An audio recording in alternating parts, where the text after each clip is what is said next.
Welcome back guys. अब तक अपन ने जो स्ट्रैटेजिक मैनेजमेंट में करा है वो अपन ने स्ट्रैटेजिक मैनेजमेंट के मीनिंग को कवर कर चुका है। अपन ने ये देखा है कि स्ट्रैटेजिक मैनेजमेंट का ब्रॉड फ्रेमवर्क कैसा होता है और आपके बिजनेस के गोल्स को अचीव करने के लिए आपको किन किन स्टेप्स से गुजरना पड़ता है। उसमें से एक स्टेप अपन ने ये देखा था कि जब आप प्लानिंग कर लेते हो उसके बाद आपके सामने बहुत सी स्ट्रैटेजीज के ऑप्शंस रहते हैं and you have to choose a strategy which is best suitable to your business type और जो आपको लगता है कि आपके गोल्स को अचीव करने में सबसे ज़्यादा सूटेबल रहेंगी, उन स्ट्रैटेजीज़ को आप चूज़ करते हो। उन स्ट्रैटेजीज़ को चूज़ करने के बाद उसको किस तरीके से इम्प्लीमेंट करना है, किस तरीके से अप्लाई करना है ताकि आप अपने गोल्स को अचीव कर सको और कौन-कौन से रिसोर्सेज़ की रिक्वायरमेंट रहेगी, वो सारी चीज़ें आती हैं स्ट्रैटेजिक प्लानिंग के स्टेप के अंदर। मतलब स्ट्रैटेजिक प्लानिंग में अब आपको ये डिसाइड करना है कि जो स्ट्रैटेजी आपने चूज़ करी है, आप उसको किस तरीके से इस्तेमाल करोगे, किस तरीके से एग्ज़ीक्यूट करोगे। कहते हैं ना कि if you have a good plan but it is poorly executed it is not going to yield the best results that it is expected to give. इसीलिए if you have a good plan it should be executed in a well better in better than better manner. जैसा आपका plan है उससे काफ़ी अच्छा उसका execution होना बहुत ज़रूरी है, क्योंकि अगर आप उसका प्रॉपर एग्जीक्यूशन नहीं कर पाओगे तो फिर आप अपने डिज़ायर्ड रिजल्ट्स को कभी भी अचीव नहीं कर पाओगे। तो स्ट्रैटेजिक प्लानिंग के अंदर अपन को ये देखना है कि आप किस तरीके से अपनी स्ट्रैटेजी को एग्जीक्यूट कर सकते हो, वो चीज़ अपन को यहाँ पर पढ़नी है। As per Allison and Kay in 2005, strategic planning is an organization's process of defining its strategy। मतलब यहाँ पर आप अपनी स्ट्रैटेजी को डिफाइन करते हो, आपने कौन सी स्ट्रैटेजी चूज़ करी है, और direction and making decisions on allocation of its resources to pursue the strategy। मतलब इस स्ट्रैटेजी को फॉलो करने के लिए या इम्प्लीमेंट करने के लिए कौन कौन से रिसोर्सेज चाहिए, तो इस स्टेप के अंदर अपन उन रिसोर्सेज का एलोकेशन भी करते हैं। It may also extend to control mechanisms for guiding the implementation of the strategy. तो कंट्रोल मैकेनिज्म्स भी जो है यहाँ पर कवर हो जाते हैं। The concept of strategic planning gained prominence in strategic management in corporate sector in the 1960s, and it has maintained its importance in the contemporary times too। Important है, ये लाइन मार्क करिए कि strategic planning का जो first आया था वो 1960s में जो है काफ़ी ये प्रोमिनेंट हो गया था। It follows the cycle that is interpreted below. अब जो इमेज के अंदर साइकिल दिया हुआ है वैसे ही स्ट्रैटेजिक प्लानिंग काम करता है। स्ट्रैटेजिक प्लानिंग का साइकिल स्टार्ट कहाँ से होता है? सबसे पहला स्टेप इसके अंदर आता है that is propose the mission. यानी मिशन क्या है आपका, क्या अचीव करना चाहते हो, वो यहाँ पर आएगा। प्रपोज द गोल्स, कहाँ तक पहुँचना चाहते हो वो गोल्स के अंदर आएगा कि डिसाइड कर लो कहाँ तक या कितना अपन को अचीव करना है, that is under proposing the goals. Examine the internal issues, मतलब अगर अंदरूनी कुछ इश्यूज हैं तो उनको एग्जामिन करें। And examine the external issues, तो अपन ने पढ़ा था ना इंटरनल सिस्टम जो अपने अंदर भी जो अपने अंदर के एनवायरनमेंट से इंटरैक्ट करता है, और एक्सटर्नल सिस्टम जो अपने बाहर के एनवायरनमेंट से इंटरैक्ट करता है। तो आपको अंदरूनी एनवायरनमेंट को भी, एनवायरनमेंट के जो इश्यूज हैं उनको भी देखना है, और जो बाहर से रिलेटेड इश्यूज हैं उनको भी आपको टैकल करना है। इसलिए कहा है एग्जामिन द इंटरनल इश्यूज, क्योंकि आप अंदर पहले एनालाइज करोगे। So this is the third step, and examine the external issues, this is the fourth step. Summarise your findings in a स्वॉट एनालिसिस, यानी आप स्वॉट एनालिसिस में अपनी फाइंडिंग्स को रिकॉर्ड कर लीजिए। व्हाट इज स्वॉट analysis? That is strength, weakness, opportunities and threat. And then you formulate the strategy which is the final step, क्योंकि आप अपनी स्वॉट एनालिसिस लेने के बाद, यानी स्ट्रेंथ, वीकनेस, अपॉर्चुनिटी और थ्रेट को जो है डिसाइड करने के बाद और देखने के बाद अपनी स्ट्रैटेजी को जो है आप फॉर्मुलेट कर लीजिए। सो स्ट्रैटेजिक प्लानिंग का जो साइकिल है उसमें ये सारे स्टेप्स इन्वॉल्व हैं। Again this is important for you, you have to learn the steps because they are important. ठीक है, अपन पढ़ें इसके बारे में क्या लिखा हुआ है। Although strategic planning process may be unique as per the specific requirements of any organization, मतलब ये organization specific होता है, जैसे जैसे organizations के requirement होते हैं वैसे वैसे वो strategic planning का process carry out करते हैं। Yet strategic planning process is modeled in the cycle shown above, contains the steps most commonly followed by most of the organizations। कौन कौन से स्टेप्स हैं? Deliberating the mission of the organisation, यानी आप mission पहले बना लो। Developing the goals based on the chosen mission, अब मिशन को अचीव करने के लिए कौन कौन से गोल्स आपको अचीव करने पड़ेंगे वो भी इम्पॉर्टेंट है। इसको बेसिकली दूसरी लैंग्वेज में कहा जाता है माइलस्टोन्स, यानी कौन कौन से माइलस्टोन्स को आपको क्रॉस करना पड़ेगा वो होते हैं आपके goals. Examine the internal environment, यानी अंदर आपके जो स्ट्रेंथ्स और वीकनेसेस हैं उनको आप एग्जामिन करें। Examine the external environment that is opportunities and threats, यानी बाहर के एनवायरनमेंट में जो भी है उनको आप एग्जामिन करें और इसको आप एक स्वॉट एनालिसिस के बेसिस पर समरी बना लीजिए।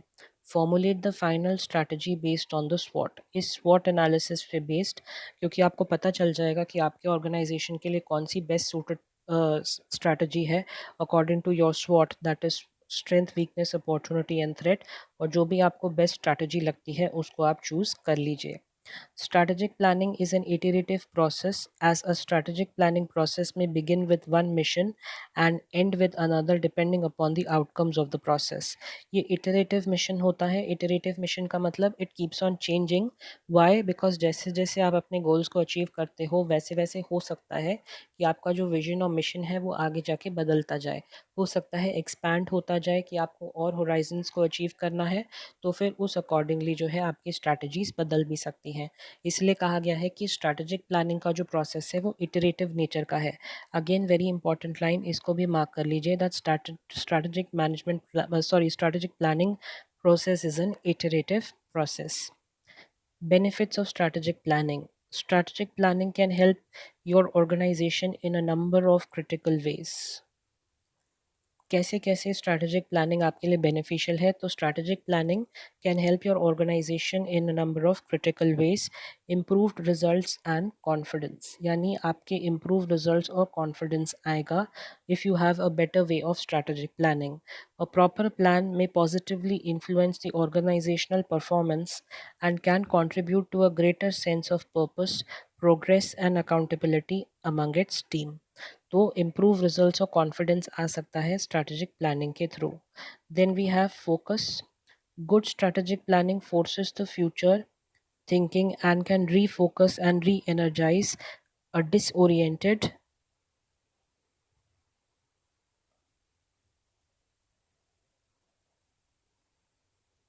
ऑर्गेनाइजेशन। तो ये एक डिसोरिएंटेड ऑर्गेनाइजेशन को भी वापस ट्रैक पर ला सकता है।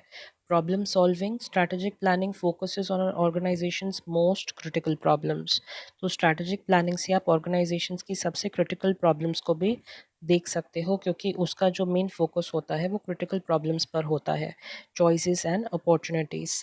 Teamwork. Strategic planning provides an excellent opportunity to build a sense of teamwork, to promote learning and to build commitment across the organization.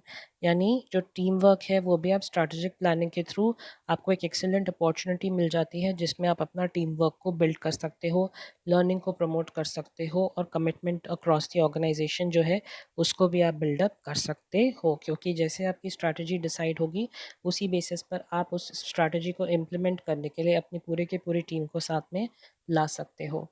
Communication. All stakeholders have an interest in knowing the direction in which the organization is moving and also how their contribution will fit in the overall plan. तो एक effective communication जो है वो develop हो जाता है stake holders के साथ, क्योंकि स्टेक होल्डर्स को भी इंटरेस्ट होता है कि वो किस डायरेक्शन में जो है उनका जो बिजनेस है वो जा रहा है।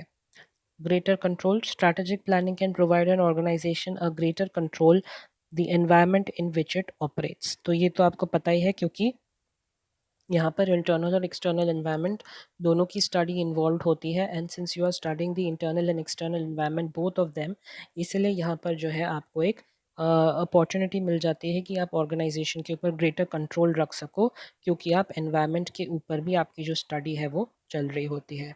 ठीक है, तो इसकी बेनिफिट्स भी इम्पॉर्टेंट है। Limitations of strategic planning, but obviously अगर बेनिफिट्स हैं तो कहीं ना कहीं इसके लिमिटेशंस भी होंगे। Therefore limitations of strategic planning. Costs can outweigh the benefit. कई बार ऐसा हो जाता है स्ट्रैटेजीज़ के अंदर कि जो उसको इम्प्लीमेंट करने का कॉस्ट है वो तो हम क्योंकि शुरू में ही लगा देते हैं, लेकिन ये हो सकता है कि जितना उससे बेनिफिट एक्सपेक्टेड था उतना बेनिफिट शायद जनरेट ना हो पाए। तो इसलिए क्या होता है कि जो कॉस्ट होते हैं वो कई बार बेनिफिट से ज़्यादा हो जाते हैं। Strategic planning can consume a lot of time and money. This can be wasteful if the strategic planning is not successful. तो वही हमने कहा कि या तो उसके बेनिफिट्स आपको नहीं मिल रहे हैं, अगर बेनिफिट्स नहीं मिल पा रहे हैं तो जितना भी टाइम और मनी आपने उस स्ट्रैटेजी के ऊपर लगाया है वो वेस्ट हो सकता है। Development of poor plans, faulty assumptions about the future, poor assessment of an organization's capabilities, poor group dynamics, and information overload can lead to the development of poor plans. तो हो सकता है कि आपने फॉल्टी assumptions लिए हो, गलत decisions ले लिए हो, ओवर स्टाफिंग कर लिए हो। अगर आपने गलत गलत डिसीशंस लेकर गलत स्टेप्स लिए हैं तो फिर आपका जो प्लान है वो प्रॉपर तरीके से एग्जीक्यूट नहीं हो पाएगा। तो पुअर प्लान बनाना तो वैसे भी खतरा है और सही प्लान को बनाकर पुअरली इम्प्लीमेंट करना भी एक खतरा है। इम्प्लीमेंटेशन के बारे में ही अब अपन को पढ़ना है। If not implemented properly, whole planning exercise will go futile. Go futile का मतलब कि it will not achieve the desired results.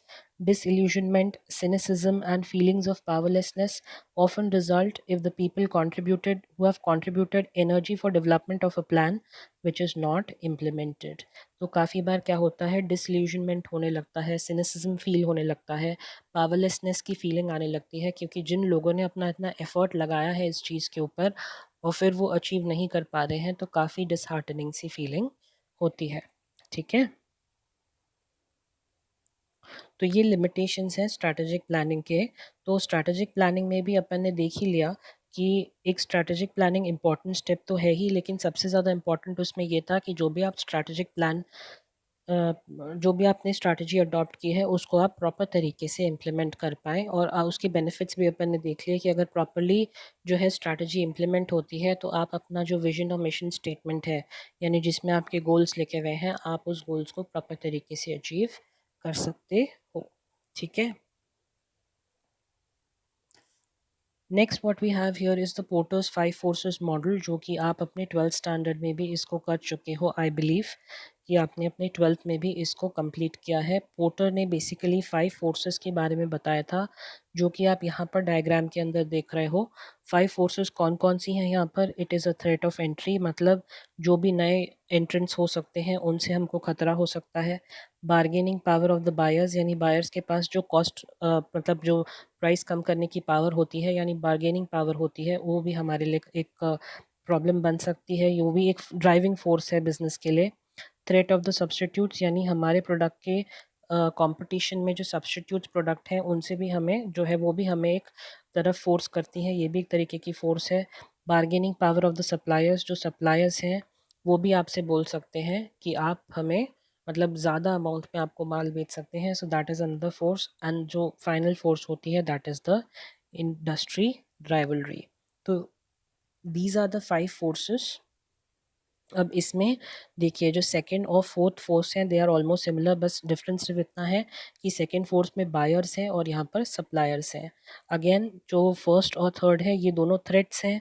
तो यहाँ पर भी थ्रेट क्या है, यहाँ पर एंट्री का थ्रेट है कि नए प्रोडक्ट्स आ सकते हैं, और यहाँ पर सब्सटीट्यूट्स का थ्रेट है कि आपके जो सिमिलर प्रोडक्ट है वो आ सकते हैं। So 1 and 3 are related to threats, 2 and 4 are related to bargaining powers, and fifth one is the industry rivalry. तो इस तरीके से आप 5 फोर्सेस को बहुत इजीली लर्न कर सकते हो कि 1 और 3 आर थ्रेट्स। तो 1 था न्यू थ्रेट, मतलब नया नया थ्रेट, और जो थर्ड है दैट इज एग्जिस्टिंग थ्रेट, क्योंकि वो सब्सटीट्यूट्स का है। ठीक है, वैसे ही जो सेकंड और फोर्थ है they are both bargaining powers, लेकिन जो सेकंड वाला है that is bargaining power of buyer. याद रखिएगा buyer is always the king, तो बायर हमेशा पहले आएगा। So second is bargaining power of buyer and fourth is bargaining power of supplier, और फिफ्थ वाला आपका क्या है, इंडस्ट्री राइवलरी। तो इस सीक्वेंस में अगर आप इसको करेंगे तो आपको इजीली जो पांचों थ्रेड्स हैं वो याद हो जाएंगे।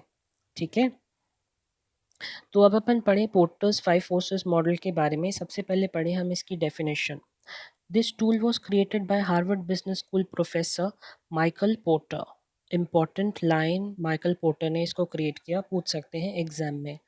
Porters 5 forces model is an analysis tool, it is an analysis tool. ठीक है, ये एनालिसिस करने के काम आता है, therefore it is an analysis tool. It is an analysis tool that uses 5 industry forces। कौन कौन से 5 industry forces हैं वो अपन ने अभी अभी करे। To determine the intensity of competition in an industry and its profitability level. Since its publication in 1979, it has turned into one of the most popular and highly regarded business strategy tools. Porter was of the firm viewpoint that organizations should keep a close watch on their rivals। तो ये इनका बहुत ही firm viewpoint था, इसको mark कर लीजिए। But he also encouraged them to go beyond the boundaries of their competitors and make an assessment of other factors impacting the business environment.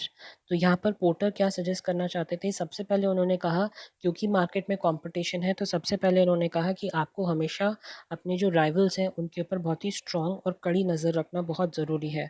उसके साथ साथ ही आपको क्या करना है, आपको अपनी अपनी जो बाउंड्रीज़ हैं आपको उनके बियॉन्ड जाना है। कहते हैं ना, आपको कुछ अचीव करने के लिए अपने कंफर्ट जोन से बाहर आना बहुत ज़रूरी है। वैसे ही यहाँ पर अगर आप अपने बिजनेस को एक्सपैंड करना चाहते हो तो आपको आपकी बाउंड्रीज के बाहर आना बहुत ज़रूरी है। ठीक है, and you have to make an assessment of the factors that are impacting the business environment. इसके साथ ही आपको जो फैक्टर्स आपके बिजनेस को अफेक्ट करते हैं उनका एक असेसमेंट भी कैरी आउट करना पड़ेगा। In this process he identified 5 forces that build competitive environments and have a key takeaway in its profitability. These 5 forces are identified as follows, where number one is the threat of entry, number two is the bargaining power of the buyers, number three is the threat of substitutes, number four is the bargaining power of suppliers, and number five is the industry rivalry। ठीक है,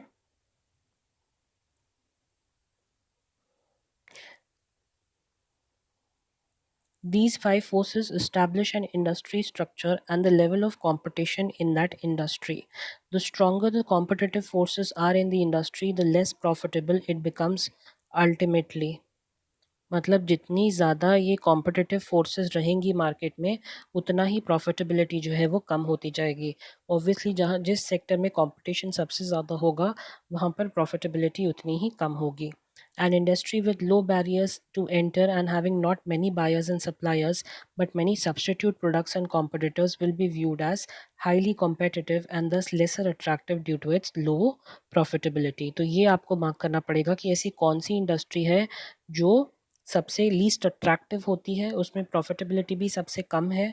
तो कौन सी industry ऐसी है जहाँ पे buyers और suppliers तो कम ही हैं लेकिन जो प्रोडक्ट है उनके काफ़ी सब्स्टिट्यूट एग्जिस्ट करते हैं और जो कॉम्पिटिटर्स हैं वो काफ़ी कॉम्पिटिटिव है नेचर में, मतलब they are highly competitive in nature, काफ़ी कॉम्पिटिटर्स हैं आपके पास।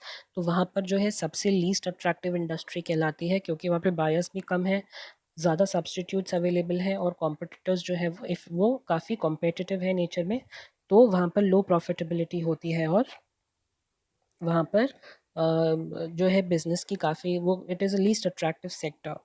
तो अगर हम अट्रैक्टिव इंडस्ट्री की बात करें इमेज के अकॉर्डिंग, और यहाँ पर हम अट्रैक्टिव इंडस्ट्रीज़ की जो बात कर रहे हैं तो अट्रैक्टिवनेस की बात हम कर रहे हैं प्रॉफिट के टर्म्स में। तो जहाँ पर प्रॉफिट सबसे ज़्यादा होगा that will be considered as the most attractive industry, और जहाँ पे प्रॉफिट सबसे कम होंगे that will be considered as a low profile और लीस्ट अनअट्रैक्टिव इंडस्ट्री। तो अट्रैक्टिव इंडस्ट्री के क्या क्या होते हैं features, high barriers to enter, मतलब एंट्री लेवल में ही काफ़ी बैरियर्स होते हैं तो ज़्यादा कॉम्पिटिटर्स नहीं होते। वीक सप्लायर्स बार्गेनिंग पावर, यहाँ पर सप्लायर्स के पास भी बार्गेनिंग पावर इतनी नहीं होती तो आप अपने अकॉर्डिंगली कॉस्ट को एडजस्ट करवा सकते हो। वीक बायर्स बार्गेनिंग पावर, यहाँ पर बायर्स के पास भी क्योंकि ज़्यादा सब्सटीट्यूट्स अवेलेबल नहीं है तो उनकी bargaining power as it is कम होती है, तो आप अपने अकॉर्डिंगली अपने प्रोडक्ट को प्राइस कर सकते हो। Few substitute products in the market, तो ऑब्वियसली फ्यू सब्सटीट्यूट प्रोडक्ट्स होंगे तभी जो है बायर्स की बार्गेनिंग पावर भी वीक होगी, ये कहीं ना कहीं आपस में रिलेटेड है। And low competition just because higher barriers to entry are there, इसलिए कंपटीशन भी यहाँ पर कम होता है। ठीक है, अब सिमिलरली यहाँ पर जहाँ जहाँ हाई लिखा है वो नीचे वाली सिचुएशंस में वो लो हो जाएगा, मतलब एग्जैक्टली ऑपोजिट हो जाएगा। तो अनअट्रैक्टिव इंडस्ट्री क्या होती है, where they are low barriers to enter, strong suppliers bargaining power, strong buyers bargaining power, many substitute products and services are available, and there is intense competition. So these are exactly opposite. अगर हम इसको positive कहेंगे तो ये यहाँ पर negative हो जाता है. These are like two poles, north and south, right? तो जो वहाँ पर एक जो एक फ्रेम में था कि high barriers to entry, weak bargaining power और ये सब था, वो नीचे आकर पूरा का पूरा उल्टा हो गया. ठीक है, तो आई होप आपको अट्रैक्टिव इंडस्ट्री और अनअट्रैक्टिव इंडस्ट्री का डिफरेंस समझ आया हो. Let's move ahead.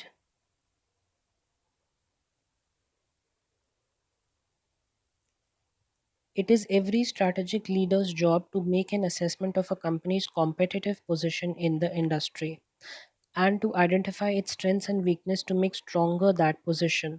The model is very valuable in formulating the firm's strategy as it reveals the strength of each of these five key forces. कौन कौन सी five की forces हैं जो अपन को पढ़ने हैं, तो अपन ने डायग्राम में उनको देखा ही था. अब अपन को इन्हें डिटेल में करना है. So first is threat of new entrance. This force determines the ease of new entrants to enter a particular industry. If an industry is profitable, there are hardly any barriers to enter. Competition intensifies rapidly. अगर ऐसी कोई industry है जो कि profitability जिसकी profitability high है और जो वहाँ जहाँ पर एंट्री बैरियर्स इतने स्ट्रॉन्ग नहीं है, तो आप नोटिस करेंगे कि ऐसी इंडस्ट्रीज़ में जो है बहुत ही शार्प लेवल से जो है जो कंपटीशन है वो बढ़ता जाता है. क्यों? क्योंकि आपका कोई एंट्री बैरियर नहीं है, अनप्रॉफिटेबिलिटी हाई है, तो वो बहुत ही अट्रैक्टिव एरिया हो जाता है किसी भी बिजनेसमैन के लिए, and that person will definitely try to enter that industry. तो वहाँ पर जो कंपटीशन है बहुत ही स्टीप तरीके से बढ़ता है. Therefore with the entry of more rivals, firms begin to compete for their fixed market share, profits start to decline.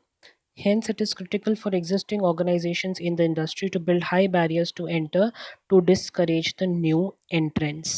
ये लाइन आपके लिए इम्पॉर्टेंट है कि क्या चीज़ क्रिटिकल है यहाँ पर एग्जिस्टिंग ऑर्गेनाइजेशंस के लिए कि वो बैरियर्स टू एंट्री को खड़ा कर दें ताकि जो नए एंट्रेंट्स हैं वो मार्केट के अंदर नहीं आ पाए. Threat of new entrants is high. कब होता है threat of new entrants high? When smaller capital is required to make an entry. Since ज़्यादा पैसा नहीं चाहिए बिजनेस चालू करने के लिए, तो काफ़ी लोग जो हैं वो इस बिज़नेस में आना चाहेंगे. Existing companies are not influential और dominant to prevent the new entrance. क्योंकि एग्जिस्टिंग कंपनीज जो है वो ज़्यादा इन्फ्लुएंशियल या डोमिनेंट नहीं है, तो काफ़ी लोग ईजिली जो है अपनी पोजीशन यहाँ पर बना लेंगे. Existing firms do not have patents, trademarks or do not have a strong brand value. अगर आपके पास प्रोटेक्टिव कॉपीराइट्स, मार्क्स और ये सब नहीं है, क्योंकि अगर आपने प्रोटेक्टिव लॉस का इस्तेमाल नहीं किया है तो फिर कोई भी आपका जो फॉर्मूला है उसको इस्तेमाल कर सकता है. इसलिए यहाँ पर, और यहाँ अगर आपकी स्ट्रॉन्ग ब्रांड वैल्यू भी नहीं है तो भी कोई भी आपके फॉर्मूलेज जो है उनको ले सकता है. देर इज़ नो और little government regulation. Since government का इंटरवेंशन भी इतना नहीं है तो लोग ईजिली जो है उस सेक्टर के अंदर आ पाएंगे. कस्टमर स्विचिंग कॉस्ट आर लो. यानी अगर कस्टमर चाहे तो सब्सटीट्यूट्स पे स्विच कर सकता है. स्विच करने के लिए जो उसके कॉस्ट्स हैं वो काफ़ी कम है. There is low customer loyalty. और कस्टमर्स भी ऐसे हैं जिनकी ब्रांड लॉयल्टी यहाँ पर नहीं है. Products are not being able to be differentiated. मतलब यहाँ पर प्रोडक्ट्स के बीच में कोई स्टार्क डिफरेंसेस नहीं है. Products are exactly similar to each other. तो अगर एक नहीं लोगे तो दूसरा उसकी जगह काम कर जाएगा. तो इतना डिफरेंशिएशन नहीं है प्रोडक्ट्स के बीच में. यानी जो प्रोडक्ट्स हैं वो काफ़ी कुछ सिमिलर नेचर के हैं. तो वहाँ पर भी जो है काफ़ी आप देख सकते हो कि थ्रेट ऑफ न्यू एंट्रेंस काफ़ी ज़्यादा होता है.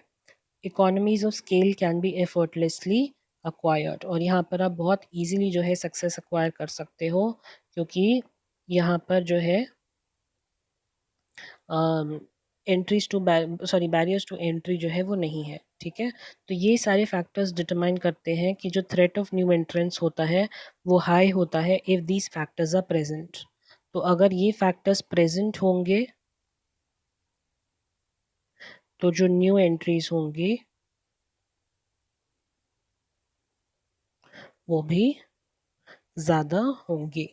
ठीक है, क्लियर हुआ ये थ्रेट ऑफ न्यू एंट्रेंस. अब अपन आगे चले. Bargaining power of the suppliers. This is determined by the power of the suppliers to raise their prices. मैंने क्या कहा था, जहाँ पर बार्गेनिंग पावर्स होगी सप्लायर्स की तो वो अपने हिसाब से आपसे कॉस्ट जो है वो चार्ज करेंगे. तो यहाँ पर जब हम बार्गेनिंग पावर की बात कर रहे हैं तो कहा ही गया है कि this is determined by the power of the suppliers to raise their prices. It is also determined by the volume of potential suppliers in case existing supplier increases the price. Bargaining power will also be lower in case suppliers are not supplying identical product or services but a unique one. अगर आप एक unique product supply करते हो ना तो फिर आप bargaining power जो है वो लो होगी इन केसेस में. And the cost of switching from one supplier to another. Suppliers have dominant bargaining power. कौन सी situations हैं जहाँ पर suppliers की bargaining power ज़्यादा हो जाती है? When there are small number of suppliers but plenty of buyers. जहाँ पर काफ़ी ज़्यादा buyers हो यानी डिमांड काफ़ी हाई हो, उस केसेस में जो है सप्लायर के पास पूरा कंट्रोल आ जाता है और वो अपने किसी भी टाइप का जो चार्ज है वो आपसे ले सकता है. Suppliers are large in number and pose a threat to the forward integrate. अगर काफ़ी ज़्यादा सप्लायर्स हैं तो वो फॉरवर्ड इंटीग्रेट को थ्रेट पोज कर सकता है, तो उन केसेस में भी जो है उनकी बार्गेनिंग पावर काफ़ी हाई हो जाती है. There are not many substitutes of the raw materials, जहाँ पर आपको क्लोज सब्सटीट्यूट्स नहीं मिलते और उसी प्रोडक्ट से आपको काम चलाना है और अगर वो प्रोडक्ट आपको नहीं देंगे तो आप बिज़नेस नहीं कर पाओगे. उन केसेस में भी जो है bargaining power of the suppliers is high. Supplier holds scarce और यूनिक रिसोर्सेज, मतलब ऐसे रिसोर्सेज हैं जो स्कार्स हैं या फिर यूनिक हैं, आसानी से नहीं मिलते, तो इन केसेस में भी जो है सप्लायर की बार्गेनिंग पावर ज़्यादा होती है. Cost of switching the supplier is relatively high. अगर आप एक सप्लायर को चेंज करना चाहते हैं लेकिन उसको चेंज करने की कॉस्ट काफ़ी ज़्यादा है, तो उन केसेस में भी जो है सप्लायर की बार्गेनिंग पावर काफ़ी ज़्यादा हो जाती है. ठीक है. Next is the bargaining power of buyers. अब अभी अपन ने सप्लायर्स के बारे में देखा था, अब अपन को देखना है बायर्स के बारे में. Bargaining power of the buyers would depend upon the number of the buyers and the volume of their order. मतलब कितने buyers हैं और कितना order करते हैं, ये चीज़ उस चीज़ पे depend करेगी. It would be a product of the cost of switching from companies products and services to products and services of competitors. तो यहाँ पर ये देखा जाएगा कि आपके पास सब्सटीट्यूट्स कितने अवेलेबल हैं. अगर ज़्यादा सब्सटीट्यूट्स अवेलेबल हैं और सिमिलर नेचर के हैं तो फिर ऑब्वियसली बायर्स की जो बार्गेनिंग पावर है वो हाई होगी. Buyers exert strong bargaining power when, किन केसेस में बायर्स की बार्गेनिंग पावर स्ट्रॉन्ग होगी? When they buy in high volumes और control many access points in the to the final customer. जहाँ पर वो बहुत बल्क क्वांटिटी में अगर ऑर्डर करते हैं, अगर बड़ा ऑर्डर होता है तो जो सप्लायर होता है वो कई बार बायर के कंडीशंस पे झुक जाता है क्योंकि उसको पता है कि बड़ा ऑर्डर है और ज़्यादा माल बिकेगा. तो उन केसेस में इस ऑर्डर को फुलफ़िल करने के लिए वो बायर्स की कंडीशंस पर झुक जाता है. तो अगर ज़्यादा वॉल्यूम में ख़रीद रहे हैं तो बार्गेनिंग पावर जो है कस्टमर के पास होगी. There are only few buyers in the market. अगर काफ़ी कम बायर्स हैं और काफ़ी ज़्यादा सप्लायर्स हैं तो फिर सप्लायर्स जो है वो बायर्स के सामने झुक जाएंगे. देयरफॉर तो अगर फ्यू बायर्स हैं तो they will have to give the bargaining power to the buyers. Switching cost to the competitors are low. अगर हाई कंपटीशन है, सब्स्टिट्यूट प्रोडक्ट ज़्यादा हैं तो जो बायर्स हैं वो सब्स्टिट्यूट्स पर चले जाएंगे और स्विचिंग की कॉस्ट नहीं होगी. तो इन केसेस में भी बार्गेनिंग पावर जो बायर्स की है वो ज़्यादा होती है. They threaten to backward integrate, यानी वो थ्रेटन करते हैं कि हम रोल बैक कर लेंगे, आपसे माल खरीदेंगे ही नहीं, बैकवर्ड इंटीग्रेशन हो जाएगा. तो उन केसेस में भी जो होता है कि बायर्स के पास बार्गेनिंग पावर होती है. There are many close substitutes, तो ये तो मैंने आपको बता ही दिया. And buyers are price sensitive. अगर बायर्स प्राइस सेंसिटिव हैं कि आप ज़रा सा भी प्राइस बढ़ाओगे तो वो नहीं खरीदेंगे, तो उन केसेस में भी जो है अब वो बायर्स के पास बार्गेनिंग पावर चली जाती है. ठीक है. अगले जो दो फोर्सेस हैं that is threat of substitutes and rivalry among the existing competitors. So threat of substitutes की जब अपन बात कर रहे हैं, this force is specially threatening when buyers can easily find the substitute. क्या कह रहे हैं? Easily find. जब आप ईजिली निकाल सकते हो सब्सटीट्यूट को. Substitute product with attractive prices or better quality, and when the buyers can switch from one product or service to another with a little cost. For example, if a company supplies a unique software product that automates the data related to human resources records, the buyer or client may substitute the software either by making the process manually or outsourcing it. ठीक है. तो जहाँ पर भी ज़्यादा competition होता है, मतलब ज़्यादा सब्स्टिट्यूट्स होते हैं, वहाँ पर ये फोर्सेस जो है वो सबसे ज़्यादा स्ट्रॉन्ग होती हैं. Then we have rivalry among the existing competitors. तो जो एग्जिस्टिंग कॉम्पिटिटर्स हैं उनके बीच में भी राइवलरी हो सकती है। It refers to the number and strength of the competitors in the industry. How does the quality of their products and services compare with the company? Where rivalry is intense, companies can attract customers with aggressive price cuts. किस तरीके से? Aggressive price cuts and high impact marketing campaigns. आप बहुत ही ज़्यादा attractive जो है marketing campaigns ले आओ, इम्पैक्टफुल कैंपेन्स ले आओ और अपनी प्राइसेस को सबसे कम कर दो, तो फिर बायर्स आपके पास आएंगे ही आएंगे, श्योर शॉट। ठीक है, तो ये लाइन बहुत इंपॉर्टेंट है कि वेयर राइवलरी इज़ इंटेंस, जहाँ पर राइवलरी ज़्यादा होती है वहाँ पर कंपनीज ऐसा करती हैं। On the other hand where competitive rivalry is minimal, जहाँ पर कॉम्पिटिटिव राइवलरी सबसे कम होती है, द प्रोडक्ट इज़ डिफरेंशिएटेड, यानी कि जो प्रोडक्ट है वो अलग से ही होता है, यूनिक होता है, there will be a high monopoly and study profits for the company. ऐसे केसेस में कंपनी के पास हाई मोनोपोली होगी और स्टडी प्रॉफिट्स भी रहेंगे। This force is the major determinant on how competitive and profitable industry is. In competitive industry, firms have to compete aggressively for a market share, which results in low profits. Rivalry among competitors is intense. कब जो है आपकी rivalry ज़्यादा होगी?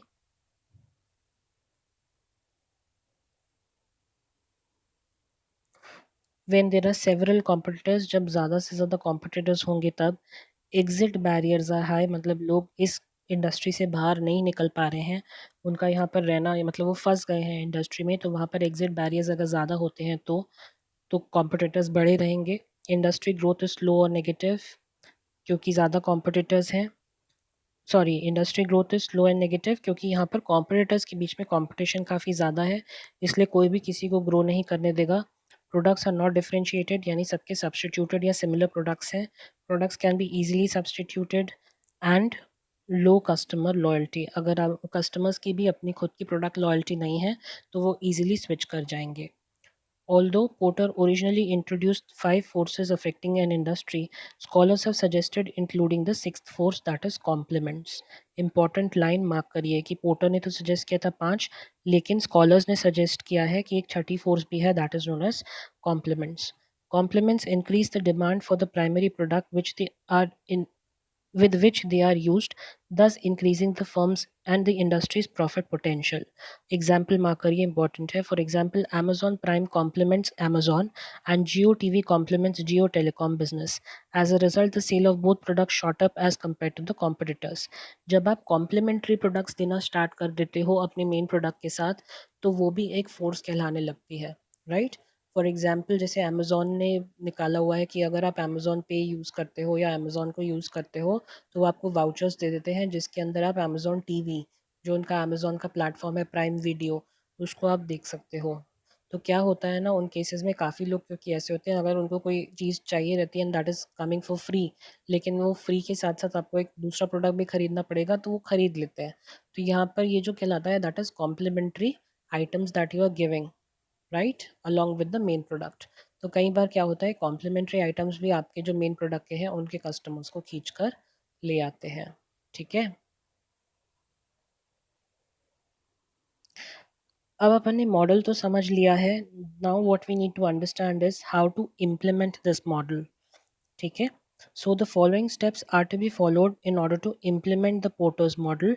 सबसे पहला step क्या है? Gather the information on each of the five forces, यानी जो पांचों फोर्सेस हैं वो आपको किस तरीके से अफेक्ट करेंगी, सबसे पहले उसकी इंफॉर्मेशन आपको कलेक्ट करनी है। Then second step, analyze the results and display them on a diagram. अब जो आपने इन्फॉर्मेशन कलेक्ट कर ली है उसको एनालाइज करिए और उसको एक डायग्रामेटिक फॉर्म में जो है रिप्रेजेंट करिए। फिर formulate the strategies based on the conclusions. जो भी आपने इन्फॉर्मेशन कलेक्ट करी उनके बेसिस पर जो है आप अपनी स्ट्रैटेजी को बना लीजिए। तो स्टेप वन को अपन को डिटेल में करना है, that is gather the information on each of the five forces, यानी जो भी फाइव फोर्सेस आपके ऊपर इम्पैक्ट डाल रही हैं आपको उन सारे इम्पैक्ट की इंफॉर्मेशन कलेक्ट करना ज़रूरी है। What managers should do during this step is to gather information about their industry and to check it against each of the factors, such as number of competitors in the industry influencing the force. We have already identified the most important factors in the table below. So Porter's five forces factors जो है यानी threat of new entry, that is amount of capital required, retaliation by the existing companies, legal barriers, brand reputation. तो ये सारे के सारे points अपन ऊपर कर चुके हैं. Sunk cost, government regulation. Supplier power में आप क्या क्या देखोगे? Number of supplier, supplier size, ability to find substitute materials, material scarcity, cost of switching to the alternative materials, threat of integrating forward. Buyer power में आप क्या देखोगे? Number of buyers, size of each order, buyers cost of switching suppliers, there are many substitutes, price sensitivity, threat of integrating backwards, threat of substitutes, that is number of substitutes, performance of substitutes. तो ये वाले जो है सारे factors होते हैं. Cost of changing, rivalry among existing competitors कि कितने competitors हैं, that is number of competitors. Cost of leaving an industry, industry growth rate and size, product differentiation, competitor size, customer loyalty, threat of horizontal integration, level of advertising expense. ये सारी की सारी चीज़ें जो हैं आपको देखनी पड़ती हैं. तो स्टेप वन में जब आप इंफॉर्मेशन कलेक्ट करते हो तो इन बेसिस पर जो है आप इंफॉर्मेशन कलेक्ट करोगे. Analyze the results and display them on a diagram. After gathering all the information, you should analyze it. मतलब फिर आपको उसे स्टडी करना पड़ेगा and determine how each force is affecting an industry. और आपको ये तय करना पड़ेगा कि किस तरीके से जो है वो forces इंडस्ट्री को अफेक्ट कर रही हैं. For example, if there are many companies of equal size operating in a slow growth industry, it means that rivalry between existing companies is strong. Remember that five forces affect different industries differently, so don't use the same results of analysis for even similar industries. क्योंकि सर्कमस्टांशली और industry wise जो है ये data differ कर सकता है और हो सकता है कि जो फोर्सेस हैं वो हर इंडस्ट्री को डिफरेंट तरीके से अफेक्ट करें. इसलिए आप एक इंडस्ट्री पे लिए हुए डेटा को सब इंडस्ट्रीज़ पे अप्लाई नहीं कर सकते. ठीक है. तो जो कहा गया है कि अगर बहुत सारी इक्वल साइज कंपनीज एक स्लो ग्रोथ इंडस्ट्री में काम कर रही हैं, इसका मतलब ये है कि वहाँ पर कंपटीशन जो है वो बहुत काफ़ी ज़्यादा हाई है. Step 3 is formulate the strategies based on the conclusions. At this stage, managers should formulate firm strategies using the results of the analysis. For example, if it is hard to achieve economies of scale in the market, the company should pursue cost leadership strategy. Product development strategy should be used if the current market growth is slow and the market is saturated. ठीक है. Although Porter's Five Forces is a valuable tool to analyze industry structure and to formulate firms' strategy, it has its limitations and requires supplementary analysis to be done, such as SWOT, PEST और value chain analysis. ये SWOT, PEST, value chain analysis अपन आगे के chapters में cover करेंगे. तो वो बस ये कहना चाहते हैं कि अगर फाइव फोर्सेस मॉडल में आप एनालाइज कर सकते हो फर्म की स्ट्रैटेजीज़ को, लेकिन इस फाइव फोर्सेस मॉडल के भी अपने लिमिटेशंस हैं और इसमें भी सप्लीमेंट्री यानी एडिशनल एनालिसिस करने की ज़रूरत भी पड़ती है, जो कि आप स्वॉट के बेसिस पर, पेस्ट के बेसिस पर या वैल्यू चेन के बेसिस पर कर सकते हो. ठीक है. अब यहाँ पर एक एग्जाम्पल है Porter's five forces model analysis explaining in an automotive industry. So threat of new entry में लिखा है plus plus, that means it's high. Bargaining power होती है क्या? बायर के पास नहीं होती. So this is also it is written in negative. Threat of substitutes कुछ हद तक रहता है क्योंकि सेगमेंट वाइज गाड़ियाँ डिस्ट्रीब्यूटेड रहती हैं, तो ये प्रेजेंट रहता है, इसलिए plus.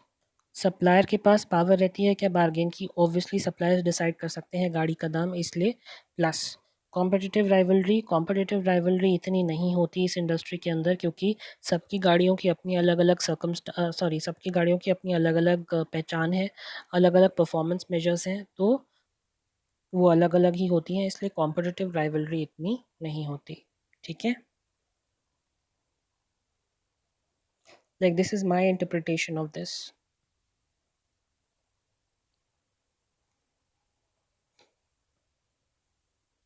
What we have here is the case study of Pizza Hut, जिसके ऊपर जो है पोर्टर्स 5 फोर्सेस मॉडल अप्लाई किया गया और उसकी एक केस स्टडी निकली है पिज़्ज़ा हट की, जो अपन को इस चैप्टर में कवर करनी है। पिज़्ज़ा हट की केस स्टडी से आपको क्लियरली समझ में आ जाएगा कि पोर्टर्स का जो 5 फोर्सेस मॉडल है उसको किस तरीके से अप्लाई किया गया है। पढ़ें इसके बारे में। Now, Pizza Hut is a world famous multinational fast food chain. It is a subsidiary of Yum Brands, a Fortune 300 company, the world's largest restaurant company. It is an American restaurant chain with more than 6,000 Pizza Hut restaurants in the United States and more than 5,600 store locations in 94 countries and territories around the world. Now, these are facts for Pizza Hut, तो हो सकता है वो पूछें। It offers a range of different styles of pizza along with other dishes such as salads, pastas, buffalo wings, potato rings, breadsticks, and garlic breads. It entered in India in 1996, important, with its first branch in Bangalore and expanding all over thereafter, creating a large customer base for itself. The five forces model of Pizza Hut may be drawn as under. अब pizza हट का 5 forces model में कैसे study किया गया, we have to do it here. Competitive rivalry, industry कौन सी है इनकी, रेस्टोरेंट, तो रेस्टोरेंट में competitive rivalry very high. Pizza Hut competes with some other large scale global pizza chains. Pizza Hut competes with some other large global pizza chains like Domino's Pizza and Papa John's. They are all similar in many respects, such as deal in many countries across the globe. Fast food offerings, dine in and delivery service, creating intense competition. Ferocious price discounting and coupons by these all rivals which creates intense competition. इसलिए competitive rivalry काफ़ी ज़्यादा है. Except for those pizza companies, Pizza Inn competes with some local pizza restaurants as well. They offer low price products and faster service, taking the competitive advantages of Pizza Inn.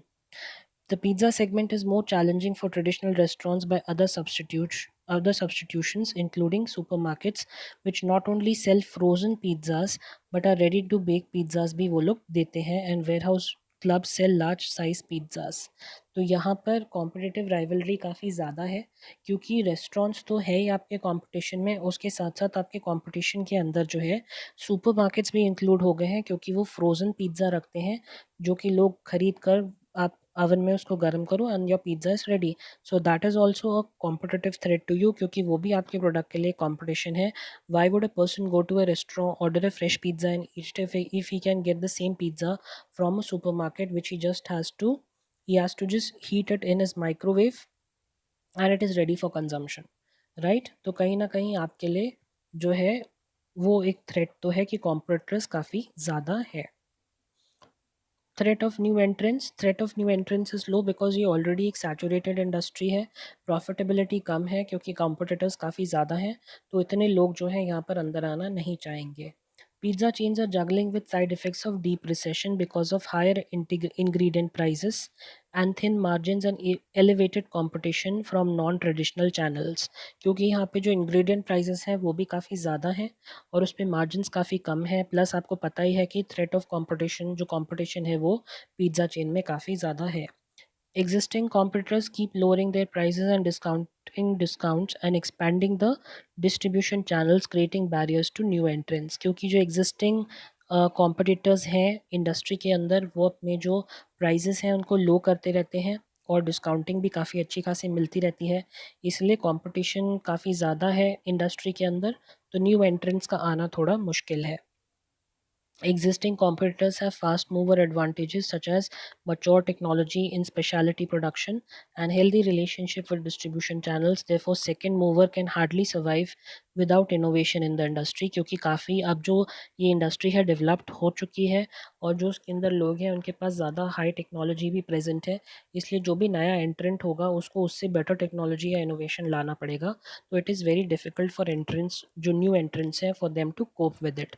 इसलिए जो नए entrance हैं उनका जो threat है वो very low, मतलब it is low, comparatively it is low, because new entrance अब इस इंडस्ट्री में इतना ज़्यादा आना नहीं चाहेंगे। Threat of substitutes is high because you know कि अलग अलग ब्रांड्स एग्जिस्ट करते हैं लाइक डोमिनोज और ये सब जो है, so people can definitely go there, right? So let us read this. Pizza is a fast food product having plenty of substitutes. Competition from other fast food chains such as sandwich chains, chicken fast food chains, family owned local restaurant, तो local restaurant में भी pizza मिलता है, तो इस तरीके के काफ़ी सब्सटीट्यूट्स हैं.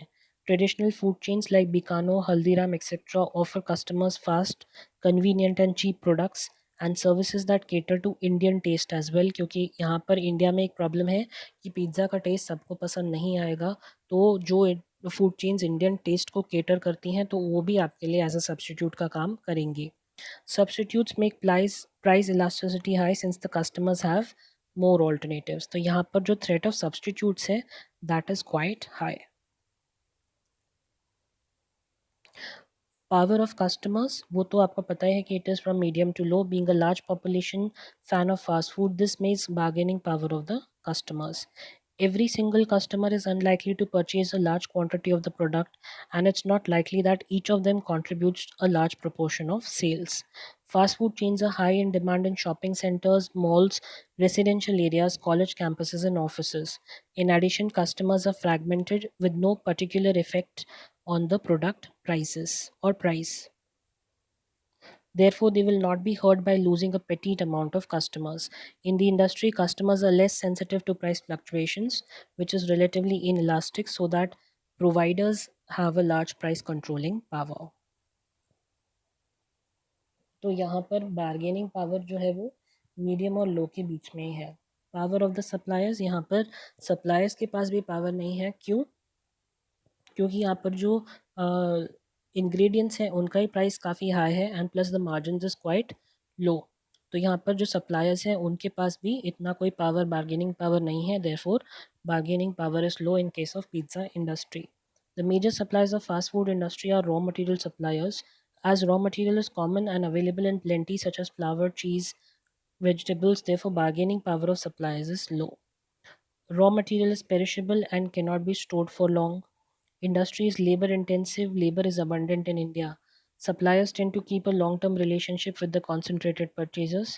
Many big fast food chain companies are vertically integrated with the suppliers in order to maintain low cost and high quality products. ठीक है.